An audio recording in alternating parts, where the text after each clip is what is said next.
Welcome to Real Talk with Gary. If you are listening to this show, that means you are either searching or ready to make a financial change in your life. This show is not only about real estate investing, but also the importance of mindset and the roadmap to a better, healthier life. Learn the daily routines of successful entrepreneurs and the latest market strategies and trends to stay ahead of the curve. Ready for some down-to-earth, north-of-the-border Canadian talk? Here's your host, Gary Hibbert.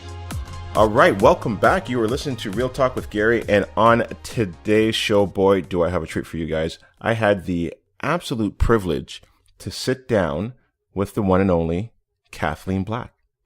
Now, one of the things I love about doing these podcasts is a chance to be able to sit down with some of the best in the industry, and Kathleen is an incredible woman and just an absolute wealth of knowledge. Now, before we jump into it, one of the things you'll notice on my show is I've recently mixed in my archive podcast with my new podcast.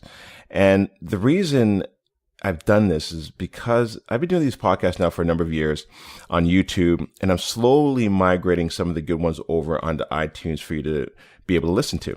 Now, if you're hungry for the rest of these shows that I've done in the past, very simply, you can visit YouTube and search for Smart Home Choice, and you'll find my previous shows. Now, when I first decided to get into real estate investing, the biggest fear I had was tenants.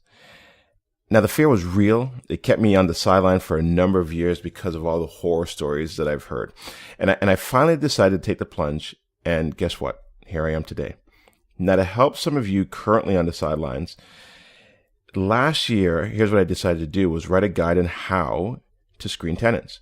And you can download it absolutely free at smarthomechoice.ca by simply entering your name and email address. And it's really that simple.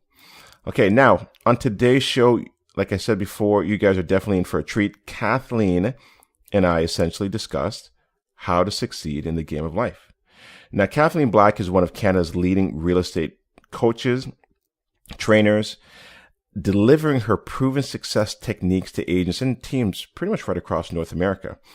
She began her career as a RE/MAX real estate agent and has worked her way to being recognized within the top 1% of realtors, not only in Durham region, but also on the Toronto Real Estate Board as well. And in 2015, Kathleen Black Coaching and Consulting Company was formed. The success of her business has been centered around integrity, honesty, and result-driven measures, the very thing that represents Kathleen.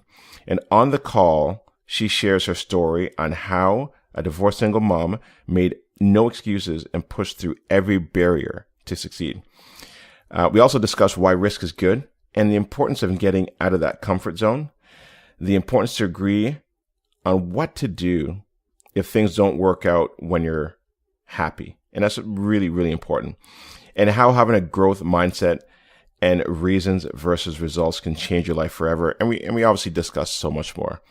So sit back, relax, and learn how you too can overcome self-doubt and enjoy this month's show. Okay, Kathleen, thank you very much for being on the call today. I really appreciate it. Yeah, pleasure. Thank you for having me on. I'm looking forward to it. Yeah, I think it's going to be fun. I think the first time we met, and correct me if I'm wrong, was I think sometime last year. We were actually working on a deal together, right? On McLaughlin or something like that? We were, yes. Yes. And I think you were filling in for Paul Etherington. Yeah, for sure. It was a client who was a friend of mine, so I was helping out a little bit with them on their search, and I don't usually get the chance to kind of do sales anymore, but in that case I did, which was great, yeah.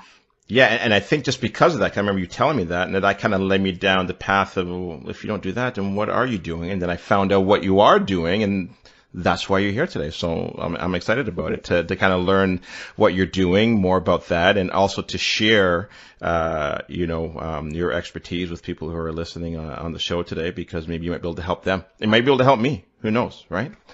Awesome. Yeah.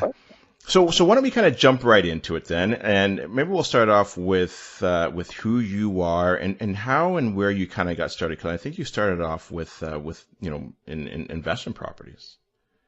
Yeah, definitely. Like initially, I didn't really have any intention of actually being an agent selling a higher volume of resale homes at all. I got into having my real estate license to support at the time expanding our investment portfolio with my husband at the time, now ex-husband, but we were purchasing properties and basically, gutting them and then turning them into multi-unit. So, I mean, a really, a lot of sweat equity and labor intensive, and then having enough equity to kind of pull out and buy the next property. So we'd actually live in them as we went. And it became very apparent that we had a certain way of assessing properties. And I've heard this from lots of people who do investments that, they at the time weren't connected with an agent who really could assess the market the way they were, the rule of thumb that they were using. And it was taking a lot more time, and they're becoming very involved in the negotiations. And certainly now I know many agents who are specialized in investment and they do an amazing job. But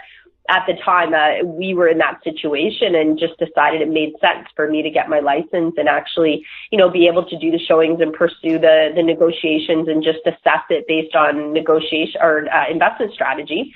And that's why I got licensed initially. I mean, I had 2 young kids and we were really busy with managing our properties and renovations. And, my husband had another career, so there was lots going on. But looking back, I mean, I'm obviously really happy that I got licensed now, and it took a totally different direction than we intended. Right. And when was this then? What year did you start doing the investment properties? Oh, investment properties, my husband at the time we met was working on them already, but we started that in, I guess, 2003 or 2000. It must have been 2004. Okay. I'm trying to remember what year, one of those. Okay. Yeah, and there was already a property that he was just starting to work on. That was like single family, but gutted it and made it into a triplex in the Film District in Toronto. And so essentially, yeah, we lived in a basement apartment while we were working on that until one of the units was, enough that we could live in it, even though it was still somewhat under construction. Again, a story most of people who started that way in investment can relate to. And then got the other 2 units done and rented, and then bought our next property and kind of did the same thing, fixed up units, and then bought another property with a partner and did massive renovations there all around the Beaches Film District area before moving out to Oshawa, which we ended up actually coming out here because we were showing a home or going to see a home with my sister because we couldn't believe the price values at the time because we were in Toronto. She lived in the Beaches and we couldn't believe it. She said, "Oh, you can get a detached 2.5 story that looked very similar to houses right in our area in the Beaches." And I think some of them were at the time like less than 100,000, and we just couldn't believe it. We're yeah, no way. We're going to come out, and then ended up to find a vacant property like that, beautiful, like the older area in Oshawa that reminded us of the Beaches and had 2 small kids, and said, "Hey, you know what? We're going to go where we have more space," and came out here.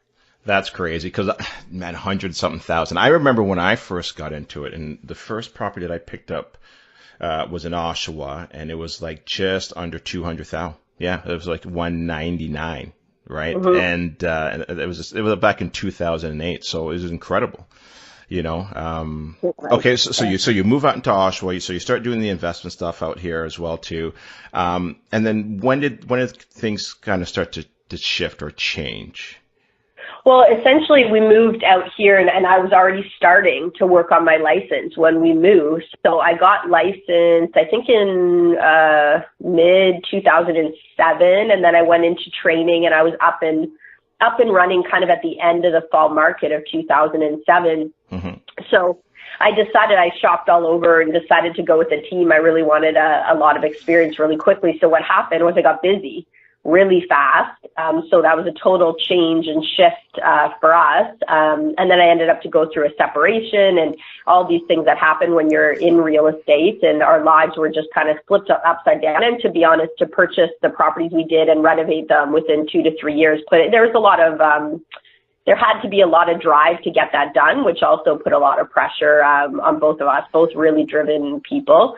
So we ended up to separate that, and then I put my full focus into real estate because out of nowhere I was the sole provider and we had investment properties, and it can get messy really fast, and unfortunately we sold them. I wanted to kind of keep half and half, but in the end we sold them. So up until that point, really, it was kind of, what is the word? Like the bridges were burned. So if you want motivation to do well in real estate, I guess I had it, that I had to do well really fast. Right. So that's what led to real estate and kind of going, okay, we're going to, I'm going to kind of start something new with the two kids and build it up from there. And luckily I was able to do that. Now, how did you get really busy? Was it that people were seeing what you were doing and then wanted to use you as a real estate agent? Like what got that business fired up? Yeah, it was a mix. Like the second year on the team, I was already having, I got into real estate, going into a real estate team thinking I'll just stay for 1 year and then I'll leave. And it was a mix. I can't say that everybody who went on the team was as busy or did as many deals or was as successful as quickly as I was, but there were certainly great people who were really busy to model on that team. So, it was a combination, taking duty time from the brokerage, duty time from the team. Having the experience I did with the investment properties, I think was really massive. It gave me a confidence going into the properties to assess them in a way that I think other people coming without any background in real estate didn't necessarily have. And I'm really thankful for that, because when people were looking at, the color of rooms, I'm looking at, the heating, the electrical, right? I'm looking at any issues for insurance.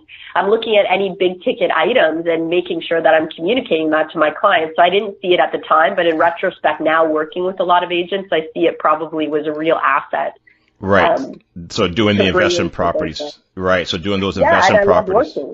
Yeah. And I liked working. I wasn't shy to work with investors, particularly up to, people buying up to like a fourplex, probably not above that at the time.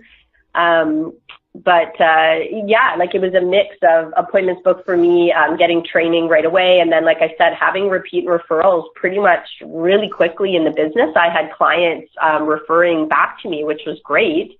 And the big thing they told me was that they couldn't, it's having that, again, I think it's the investor hat of just being able to say to somebody, hey, here's the market value, here's what this is worth. You have the opportunity, it's priced less because of this, but are you willing to walk into this situation, and just being really honest and upfront. And that actually got me a lot of referrals just by that approach.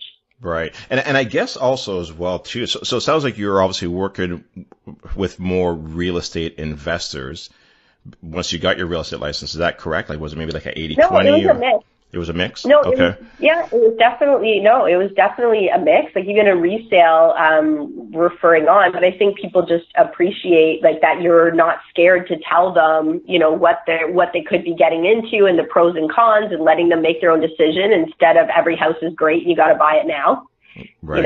So yeah. Right. Yeah. So you could see the potential of what it could potentially be, right? Which is a great asset to have, or definitely a great tool to have in your tool belt, right?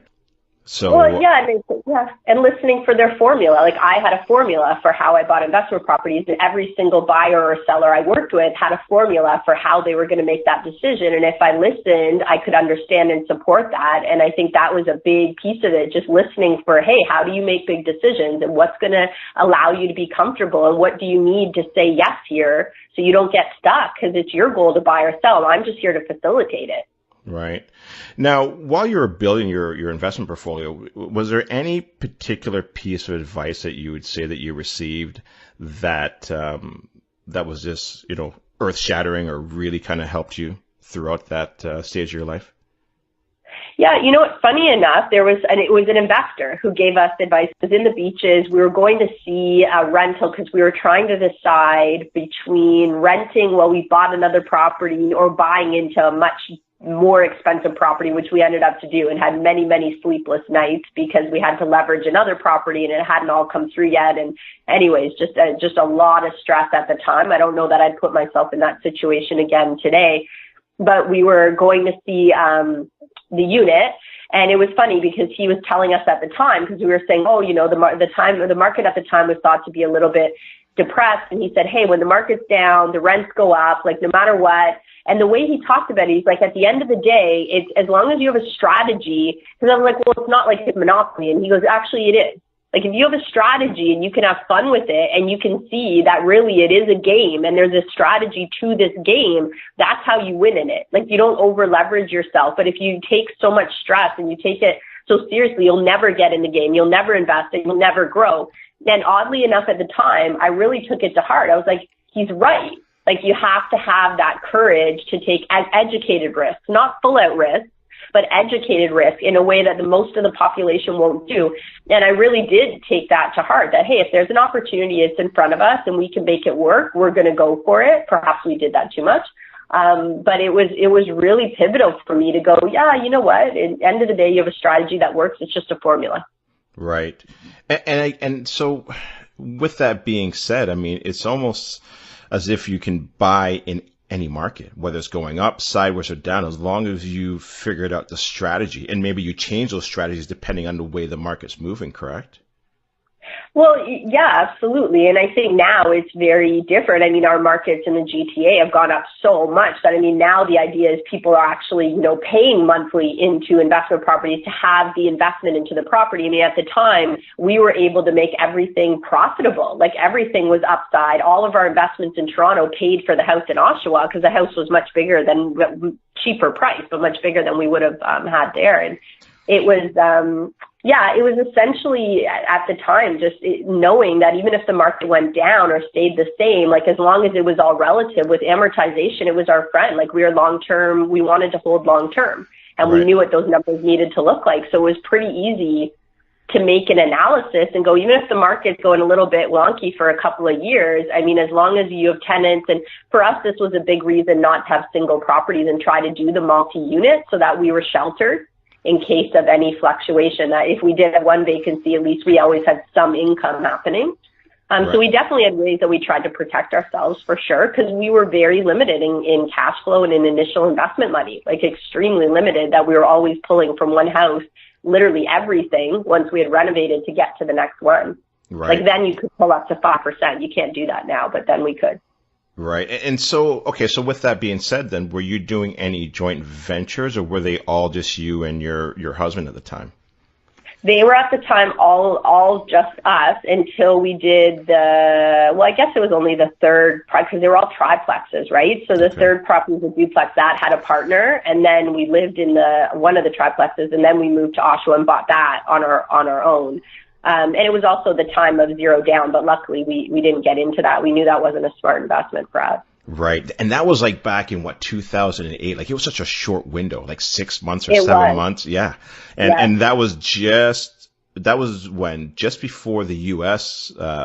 Market had its crash, and Canada was like, whoa, Exactly. let's get rid of this, right? Yeah, I remember Exactly. that.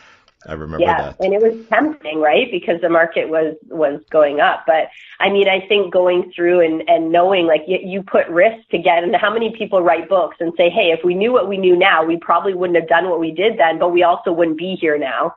Like, so, you know, we took major risks of, like, buying our property in the Beaches Triangle, which was like double our anticipated next purchase price, and having to, like, loan money and wait for the appraisals and be unsure about it and go in firm because there's 15 offers. And it was an amazing purchase, but I mean, to not sleep for a week wasn't great either. And I think anybody kind of hustling at the time to build your initial investments, like, you take some. Again, it was an educated risk. It wasn't that risky, but it was, you know, there are times where you're kind of going, okay, is this the right way to move forward? But you have to grow. Yeah, and that's such a good point. And let's maybe spend a little bit of time on risk as well, too, because I think what you're saying is that even though, you know, at the time it felt like it was risky, there was some calculated risk in there, right? Mm-hmm. So why do you believe risk is good? 'Cause I guarantee there's people right now that are listening and are like, oh my God, there's no way I could ever do that. But why do you believe risk is good? If you can elaborate on that. I think for so many reasons, like, so it's so easy for us. Like, our mind is always, not everybody, but naturally most people's brains are going to go to the worst case scenario, or stay safe, or hold on to what you have. And I mean, the biggest thing is to have a goal of where you want to go. And I think for most of us, when we set a goal of where we want to go, it is going to require risk of you.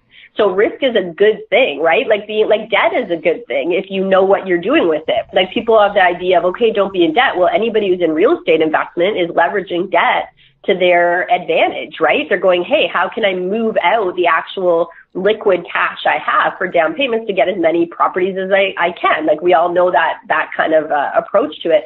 So I think what to one person is like unsafe risk, to another person is safe risk. The difference is education, right? Having the knowledge to look and see potential in a situation that somebody else can't see. That's positive risk.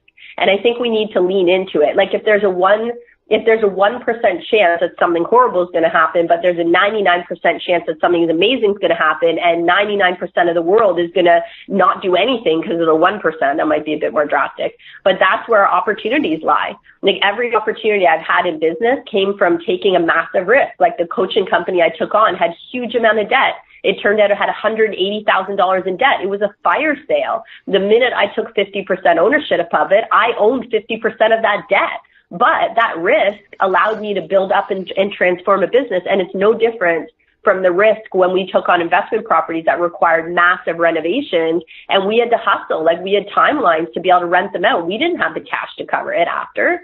We put all the money down. So, I mean, I think it's like anything in life. People who are willing to take more risks are willing to take more growth. They're also willing to take the risk of taking a loss. And that's why not everyone's an entrepreneur, right? Like, if you're not open to as much risk, you're going to go in, like you said, joint ventures, or you're going to be, maybe potentially an employee instead of a business owner. Like, everybody has their, their gifts and their talents and their niche for a reason, right? Like, I'm built for what I need to do in life. And I think everyone listening to this is as well. It's just, are you leaning into the gifts you have? And I think the ability to see the right risks as potential is massive for anybody in business or investment. Yeah, and you know what? I like that. I like that, the way that you said that, like, leaning into risk, and also talking about the debt piece. And it's one of those things where they don't teach this stuff in school, because to me, I never knew the difference between good debt and bad debt. I just thought debt was debt.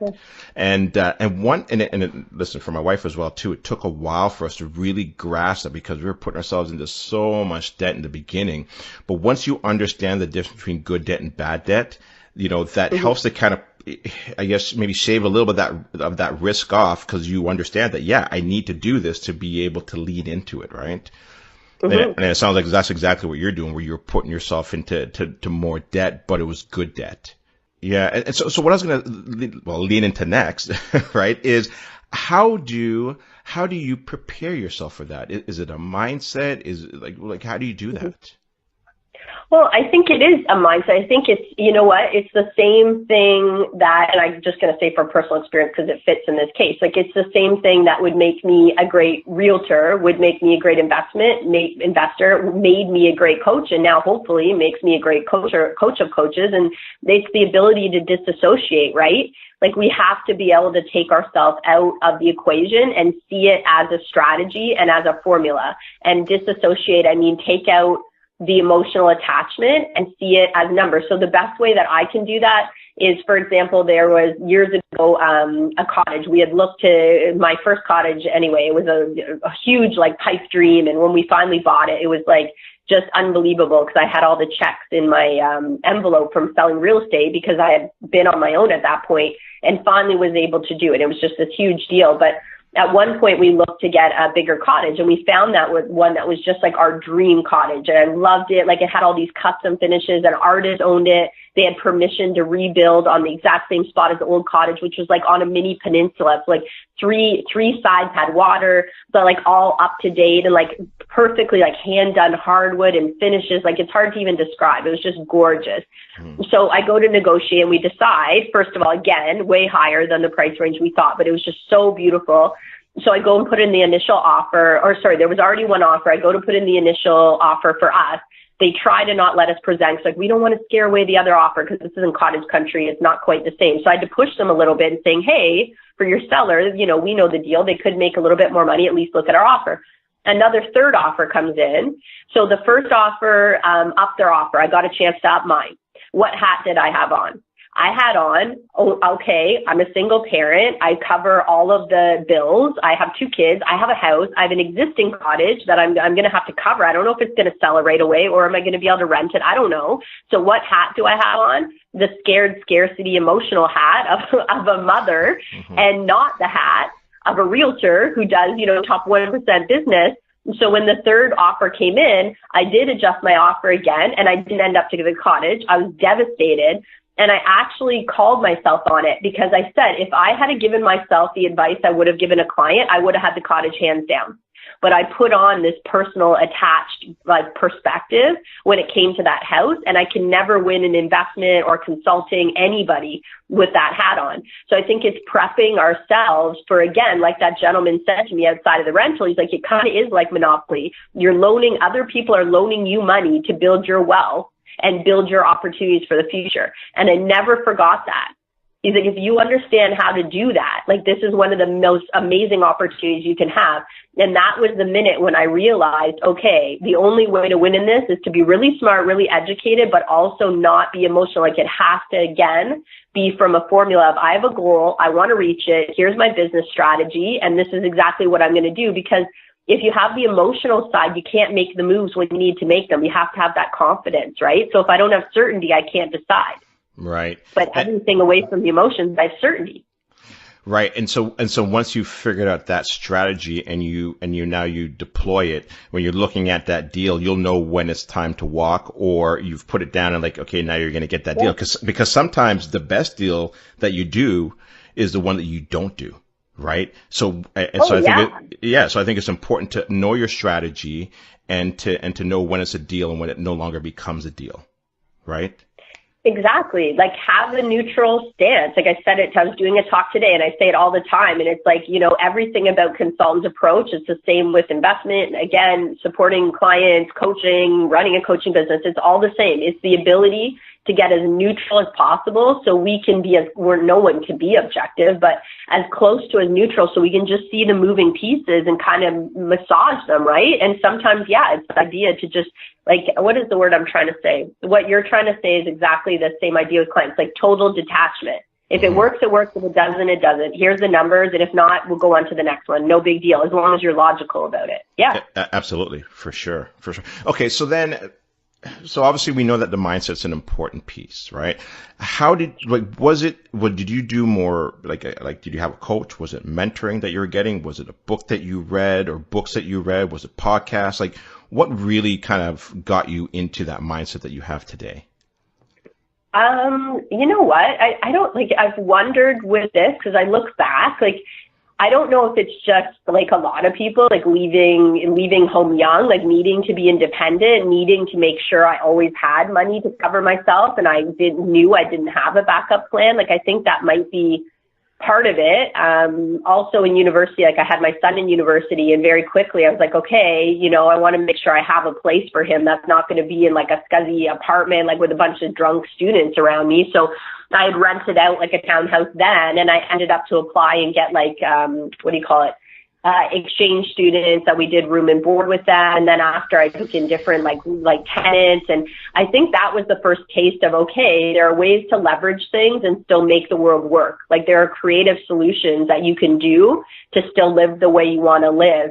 And then after that, it was obviously the combination of understanding what my husband's goals were. When we met, we weren't married, obviously, but understanding what his goals were. And very quickly, I guess it was just the formulas. I don't know. I didn't have a set coach. We didn't have any investment coaches. It wasn't anything like that. It was just assessing properties all the time and what rents would go for and what we could do in-house versus what we'd have to spend money outside to get done. It was pretty basic. Yeah. So it to me, it sounds like it was life itself. The experiences that you went through was your best teacher. Right. And I guess with that as well, too, did you make lots of mistakes? I'm sure you must have.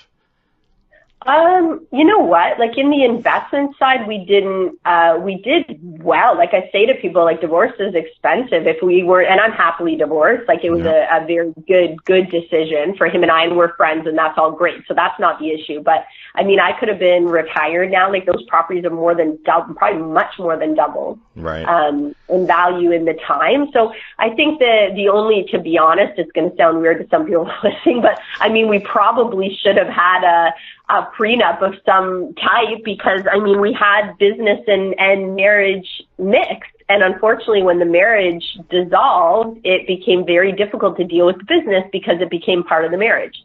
And that was a mistake for all sides, right? Because that's messy. And I think there's a lot of husbands and wives who invest. And I'm a big believer in agree what to do if things don't work out when you're happy. Right. Yeah. And that taught me a lot. And I deal with that in teams. Like we set expectations, like in coaching, we do that all the time. So that was a big lesson. Like that was a mistake. Yeah. You know what? And I'm glad you brought that up, because that is a good point. Because I mean, look, again, I'm sure a lot of people that are investing, they're doing it with their spouse. And while the times are going good, and you know you're collecting your investment properties, and they're going up in equity, especially the last say 10 years, you probably do want to maybe sit down and say, hey, look, if things don't go good, how do we want to divide this, right? So. Yeah, and a lot of people don't think about that. So I'm actually glad that you brought that up, because hopefully people think about that stuff. It is important. Well, yeah. Or if you're big enough to have some type of separate holding company with neutral accounts, right? Like just ways to keep things clean, because it can get messy super fast. That's for sure. Right. So, and I know how hard you work to acquire properties like that. So you want to protect it. Right. No, for sure. Okay. That's good. So listen, I'm sure there's been many challenges that you've turned into opportunities. If you had to do it all over again, is there anything that you would do differently? Yeah, I think looking back, like I think for most people, we put ourselves in the situations that we need to learn from. And I'm certainly no exception to that. Like I put myself in situations where people were very hard on me, or where I had business partners who were not ideal. And in the end, they gave me huge gifts, because they forced me to stand up for myself, to do things properly, to put things on their line, again, do educated risk to make sure I walked away from business situations fairly. And I didn't know I had it in me to do that, to be honest. But if I did it all again, I think I would have stood up and made difficult decisions sooner. Like if anything hurt me in business, both my current business and the past business, there were times where things just weren't working and I really wanted them to. And when people weren't showing up and they weren't towing the line, and a lot of us who are doers and implementers, we think we can do for everyone. Like if they don't show up, okay, I can make it work. You know what? No problem. But sometimes when you're so proactive and so hands-on, and again, it probably comes from leaving home young and being like, well, I can make it work. I don't need to rely on anybody. People will let you do a lot of their work for them. And I think if I did it again, I would really call it out and make changes. And I'm much more vocal now of setting clear expectations and basically making sure not that others take advantage of me, but that I don't put others in a situation that lets them or encourages them to take advantage of me because I'm doing too much. So that was a really important business lesson, that whatever you let fester becomes big. It doesn't go away. And if something's going downhill, if you give it more room and more space, it'll probably go more downhill even faster. Whereas I used to think, oh, give it space. People always do the right thing. And not so much. Yeah. But so that's something I've learned. And I guess, that's got to be a hard, and again, I'm just thinking out loud here, but I mean, even for myself, something's going bad and I'm looking at it and it's like, okay, so what am I supposed to learn from this? And then you get to the point of, okay, well, am I supposed to let it go or do I keep pushing through? How do you know when to stop? Or when how do you know when to let go? I think that's difficult, isn't it? Yeah, sure. It's super difficult. And I think of some of obviously I have a coaching company that I have now for the last, not quite 3.5 years, but almost.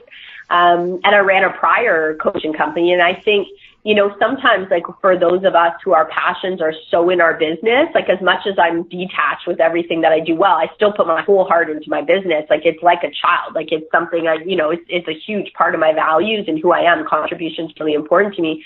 So I think sometimes problems give us time to come to terms with the fact that the future might not look the same as the past and to step into new opportunities. But I think it's realizing though that, again, like for myself personally, the more I've given space, like if I'm showing up and trying to work it out and another person or people, a team are showing up and trying to work out a problem, that's different. Like you're all being proactive. You're on the same board. That's really positive. But if you're trying to figure out a business solution and the other person is not playing fair or opting out or not doing their fair share or is being deceitful or they're causing dynamics behind the scenes, if you give space to those kind of problems, which businesses have all the time, they get worse. Like I think I've learned that very, very clearly, that in the future, it's really important to have open communication and speak up and know when to walk and kind of go, okay, yeah, like this is going downhill fast. Like I'm going to do what I need to do, but I'm going to take action. And everybody's different, but most people I've talked to who run real estate teams or businesses have been in some version of those situations where they've tried to make things better and go, you know what? If I look back like 2 years ago, this was already happening then. It's still happening. Like right. It's just I'm allowing it to continue, right? And in business, you have to know when to call it and go, yeah, okay, I've done everything I can, and they're not showing up or it's not working. You got to call it because it can cost you your whole business. Yeah, and you know what? And you know what? And I think that's the key point right there is what you said is not giving it space. So now you know that it's starting to run away from you or it's not going where it needs to go. Then you need to be tightening up on that or paying more attention to that, right? Yeah. And giving it space allows it to just kind of run away on you, and that's where things can really fall apart. That makes a lot of sense. That's a good point. Yeah. So let's switch gears a little bit. Let's talk about your coaching and consulting business because, you know, I'm looking at your website right now. I love it. I was browsing through it. I've done it for the last few days here now. There's great video on here. There's great content on here. There's free stuff. I love free stuff, you know, so, and I've gotten some of your free stuff as well too. So what exactly is it that you provide? Well, our niche that we're known for is team development. That's definitely our specialty in real estate. So helping people to scale and leverage and, you know, a lot of the same principles as investment, to be honest. So we help them figure out, you know, what their top talents are, what energizes them, what doesn't, and how to put systems around leveraging other people who have talents in the areas that they don't. Not just to do more business, and we do help people do a lot more business, but for quality of life and for mindset and for fulfillment. Also for the standards of service we can offer to buyers and sellers in our communities, because for realtors, it's harder and harder to be, it's almost impossible to be all things to all people. Like just to be in tune with the tech changes alone in real estate is a full-time job. And most people, I certainly don't have full time to put my full focus just on, you know, those types of updates. So what we do is help people basically get specialists and build up their production. We help individual agents as well. But it's been over a decade now that full time I've worked with team expansion. So we were actually I ran the first team specific coaching company for real estate in Canada before it was even like a thing on any of the websites that weren't even offering it. And there was this big misconception that teams were just mini brokerages. And I certainly don't think that's true. And if anything, teams are actually really disruptive in the real estate world because of their ability to scale when a lot of some brokerages are struggling because they have, you know, somewhat traditional models. So yeah, every facet under mindset, personality profiling, NLP, anything that somebody needs within a team to scale and grow and recruit and hire and system strategy, all of it, we cover that under our hub. That's great. I love it. And I think you're perfect for it because just listening to your story, what you've gone through, you know, the great times and then, you know, not so great times and then building back up because listen, you want somebody in your corner that has gone through some tough times in your life because, you know, you don't want it to always be, well, I've never had or never gone through any issues. Well, then what are you going to do when those issues do come up, right? So I think you're perfect for this, which is fantastic. And obviously, it still kind of comes back to mindset. Are there any like non-negotiables of a successful mindset, you know, that you can share with us? Yeah, I think there are, like, for our top, like, people who are most successful in our company, you mean? Mm-hmm. Like most successful building? Yeah, exactly. Yeah, there are a whole bunch of them, but I mean, I think definitely like growth mindset for anybody. Like if you don't have growth mindset, you're already going to go, well, we already do it. So we have a formula that actually comes from NLP and I talk about it all the time. And it's the idea of reasons or results. So, hey, you can have reasons, and if you have results, then they're good reasons. If you have reasons without results, they're excuses. And it's a great way to self-coach, because people get really stuck in things they like to do, and they keep telling the story again and again and again, and they keep telling themselves, it's like they're hypnotizing themselves with their own story, right? We all do it, like as humans. But if we have no results or no edge or nothing that we're gaining from that story, it's probably just a comfort thing to keep us from doing something we don't feel like doing, right? So I think growth mindset and reasons versus results, all of our top people are master implementers, or they partner with master implementers. So they all have somebody who's going to take it and run with it and get it done. And that's really, really important. And sometimes you need a team to have that come to fruition as well. The other big thing that I think is cool with a lot of the really successful people is they all believe in reciprocity. Like, they're not take style people. Like, they believe in giving back to the community and giving back to their teams, in building leaders, in transferring knowledge, which I think is really admirable. And I really believe in it. And they're also, they're not transactional. Like, you find that the people who have strong businesses, they're looking to have long-term advantageous relationships or affiliates and build together. They're not trying to go, okay, I just want to get this system and, I bought it and run with it. Or, because if you have a transactional mindset with clients, you have a transactional mindset with probably everything you do. And it can be extremely limiting because you don't get the long-term benefits of network growth, which is really important in this day and age. Like, all big companies are growing because they have multi-affiliates or networks that they build together. Right. So I think those long-term affiliations are really, really key. And they're committed to where they're going, which means they'll make decisions today that might be more difficult because their mind is 5 to 10 years from now.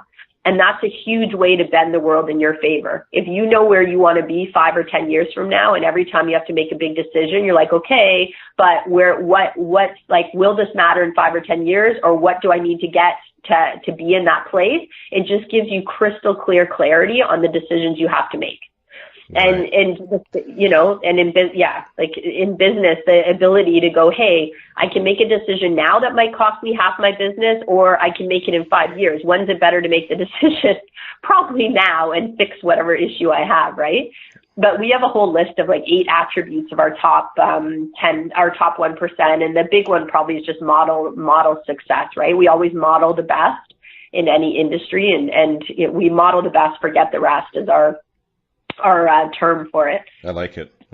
And I mean, obviously it sounds like goal setting is such a huge piece. And I think a lot of people miss that. And then giving and receiving, right? So starting that, that giving process, and then that allows that receiving process to come in, right? I don't know if if you listen to Jim Rohn. Jim Rohn was one of Tony Robbins' early mentors, yep.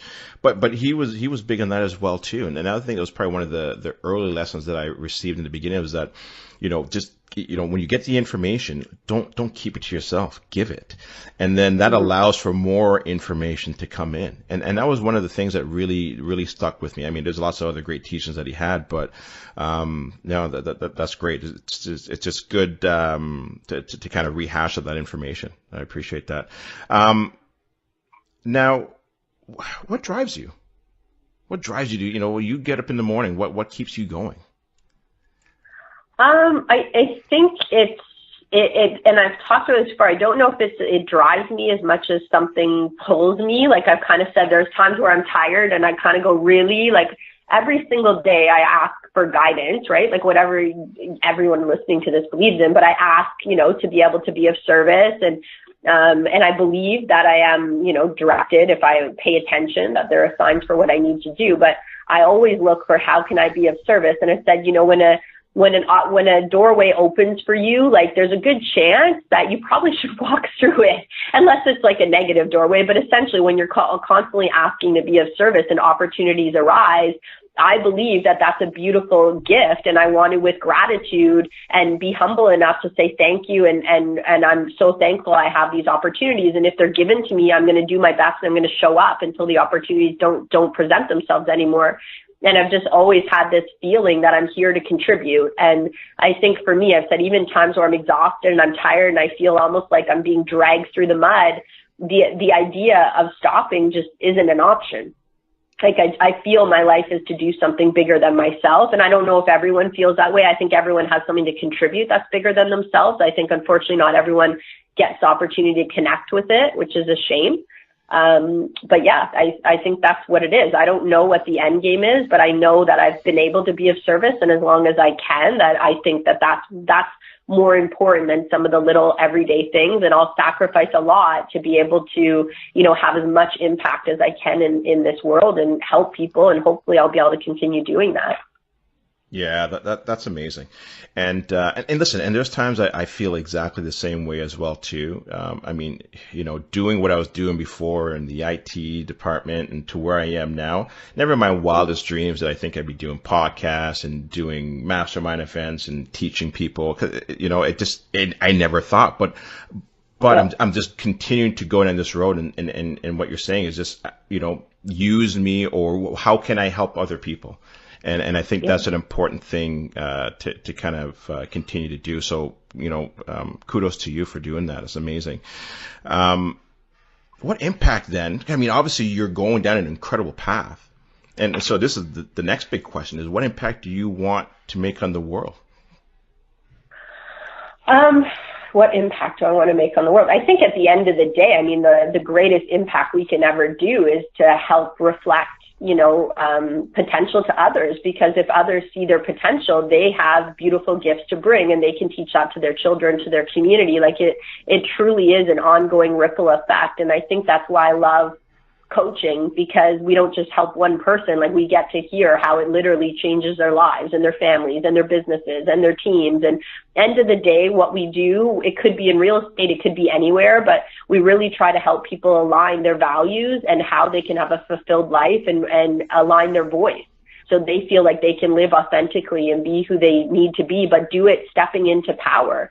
And for me, I think that was really important in my life, that I didn't have necessarily mentors who saw, the excellence in me, or who saw the gifts, and I had to do a lot of that on my own. And I just imagine it was so important for me. I see, if I hadn't have been able to step into a place of power, personal power, I don't mean over others, personal power in real estate, I honestly have no idea exactly how my life would have went. Like, I went through a separation where literally the main breadwinner was gone. Like, it was just me again. And I went to university, just me. Like, it was like the ability to be able to be secure and take care of ourselves and take care of our families and be able to have influence in our lives. It's so massive in the outcome. Like, I can't even imagine the other direction it could have gone in. So for me to be able to help people see that you do have a choice, you can step into it. Sometimes we put ourselves in our own cages and break out of things so that they can have choices, opportunities, and feel empowered as people. Like, to me, the more you can do that, I mean, that's everything. That's going to go on for generations, way after anyone remembers who I was, right? Right. And so here's a tough question then. I mean, what about self-doubt? Even sometimes I look at myself and I'm like, am I even the right person to be doing this? I'm doing my podcast, I'm running all these events. How do you overcome that sometimes? And I'm sure there's times where you go through that, and I'm sure any leader sometimes goes through that. Sure. Yeah. There's lots of times where I was like, oh, why me? And what do I, and it's funny. Like, I've done a decade of full-time real estate team coaching, and yet sometimes, well, what am I going to talk about? Like, so, right. Of course I go through that. But I think the world shows us what we need to see to get stronger. Like, this past year, there was not a competitor of ours, but there was somebody else in the marketplace that I had a lot of respect for, and I still do. But the world shows you what you need to see. Like, the world basically showed me some things that were going on there that allowed me to go, okay, wait a minute. Like, yeah, you need to step up. Like, if these kind of things are going on with the people you put on a pedestal, like, really, this is showing you can't play small. And so for me, I feel like the world shows me little signs that are like, okay, like, you need to go all in and see where this goes. And if you fall a couple times, I'm going to learn from it and I'm going to get better from it. And I'm okay with that. Like, I'm okay with falling on my face a couple of times or having close catches, because like, we're set on a track record, like, to be the best in the world at what we do. And that's going to mean some failing forward, and it's going to mean some self-doubt, and maybe just being transparent about it with my team at times. I'm transparent with them and vulnerable about that. But on the other hand, like, I think it's a hard question to answer. I think the self-doubt it's like an onion, just like anything else. And the more you again, that lean in, the more you lean into, hey, I'm serious, I'm here. Like, I'm going to put myself out there. I'm going to stand up. I'm going to share my content. You know what? If nobody likes it, I don't care. Like, I'm here to be an artist and express what I think I'm here to do in the world. And end of the day, some of the greatest artists of our time, or not our time, of the existence of time, never had a fan while they were alive anyways. Like, sometimes your work's more important than your lifetime and fans and everything else, right? Like, I think this time of social media, we're so used to, if something's good, people are going to like it. Well, really, maybe if something's good, people will like it if their friends like it. Like, who knows, right? Right. So just being able to put yourself out there, even if you're standing alone in the dark and there's nobody else who you can even see a flicker is going to support you. I think you have to be ready to do that. And that when you hit those periods, the self-doubt for me melts away a little bit. It makes me stronger to go, okay, yeah, like, I see this is going in the right direction. Right. Sometimes it's darkest before the dawn, right? Many times it's darkest before dawn. Well, yeah, you have to have that bravery of going, you know what, I'm going to hold it and hope this is going to sprout, and not all of them are going to sprout. But you know what? Enough of them have to make it worth the risk. Yeah, no, that's great advice. You just pumped me up. I'm ready to rock and roll now, Kathleen. Awesome. Yeah. Love it. This is a great podcast. Listen, we're getting close to the end here. But what does success look like for you?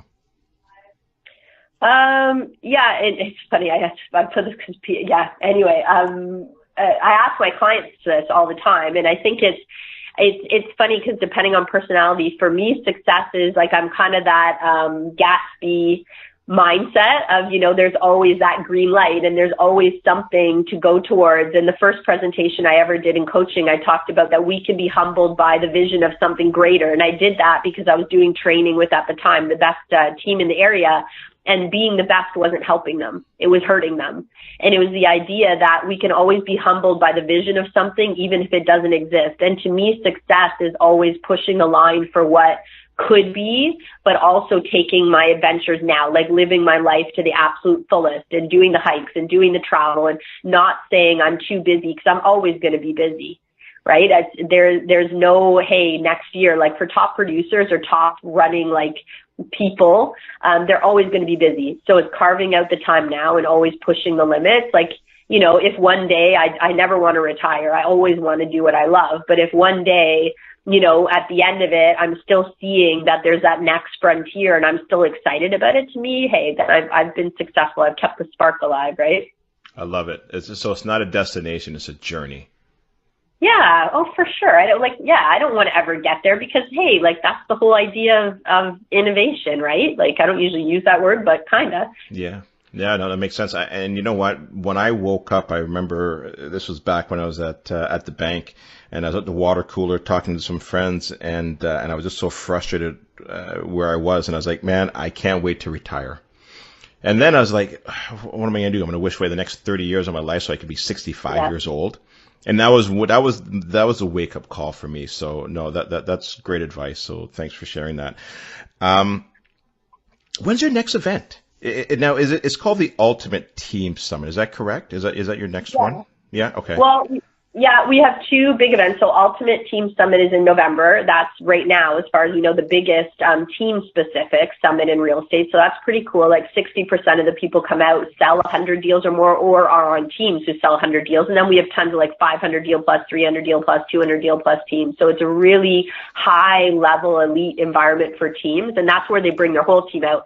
But our next event is actually in June in Muskoka. It's at Taboo, and that's the Ultimate 100 Deal Plus Mastermind. So that's for team leaders or like team managers, director operations, or individual producers who sell 100 homes or more, or we have 4 spots for rising stars. So if anybody's listening and they're like, I'm committed, I know my 5-year, my 10-year, and we're going to be a 100 deal plus team, and you already have a good strategy and track record towards it, you can apply for one of those 4 spots. Last year, we put like 2 posts about it, and we had 45 people apply.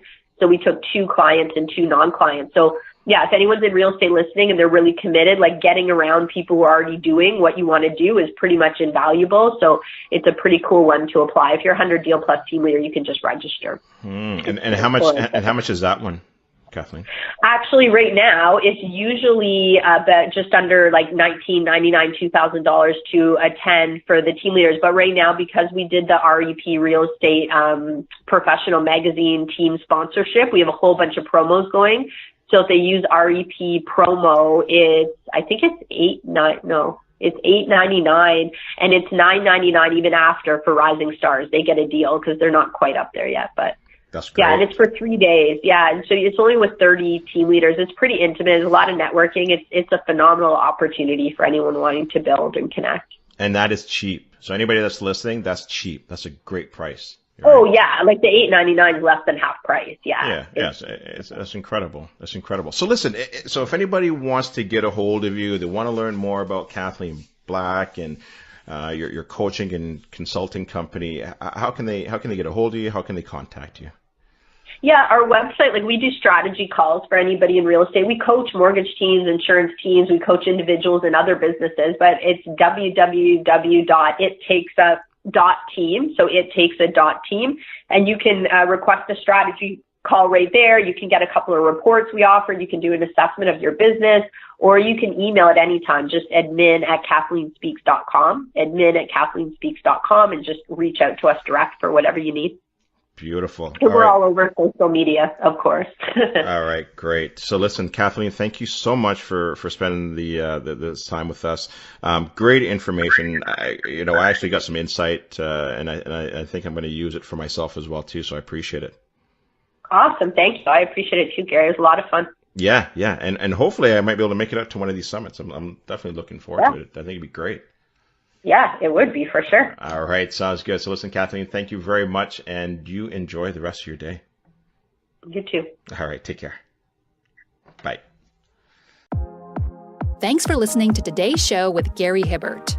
Please don't forget to subscribe, leave a review, and connect with your host on Instagram @GaryHibbert. Until next time, stay mindful and remember, you don't have to be great to start. Just start, and you'll be on the path to being great.